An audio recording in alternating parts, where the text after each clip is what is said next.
My husband's dream girl invited me to go hiking.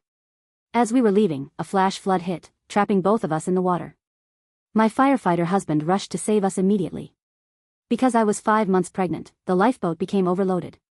To save the dream girl, my husband told me to jump into the floodwater and wait for other rescuers on a nearby boulder. I clung to the edge of the boat, begging desperately, but he remained expressionless. Layla can't swim. She'll die if she goes down. He broke my fingers one by one and pushed me into the water. He probably didn't know that I couldn't swim either. As Fabian OBs drove the lifeboat away with Layla Parker, I struggled to survive in the floodwater. I was hit by another massive wave, which slammed me into a solid rock and almost knocked me unconscious from the intense pain. After a violent cough, I saw blood spreading in the water and finally closed my eyes in despair, letting myself sink. This morning, my husband invited me to go hiking. It wasn't until we arrived that I realized his dream girl was coming too. Furious, I turned to leave, but a flash flood hit just as I reached the parking lot. Layla and I struggled to climb onto a boulder, shivering as we waited for rescue. I hugged my knees and watched Layla nearly fall into the water in her panic. I couldn't help but advise her. Don't move around. Sit still and wait. Fabian will come to rescue us soon. Don't fall in before help arrives. I was confident Fabian would come quickly. Despite our ongoing Cold War, I believed he wouldn't ignore our 5-month-old child. After all, it's his child too. He couldn't be that heartless. But I underestimated his coldness and ruthlessness. When the lifeboat, meant to carry 3 people, started to tilt due to my pregnancy, almost capsizing, he coldly ordered me. Jump down. What?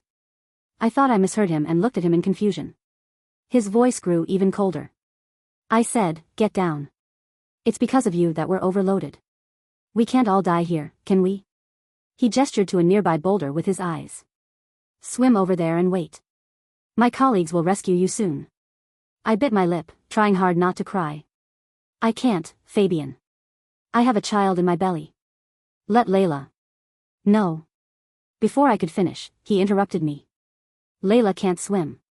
She'll die if she goes down. Seeing that I was still hesitating, he seemed impatient and directly picked me up and threw me into the water. The strong will to survive made me cling to the edge of the boat. Proud as I was, I couldn't help but cry and beg him at that moment. Fabian, you can ignore me, but you can't abandon our child. He hasn't been born yet. He hasn't seen this world. You can't be so cruel. He leaned down, staring at me without expression.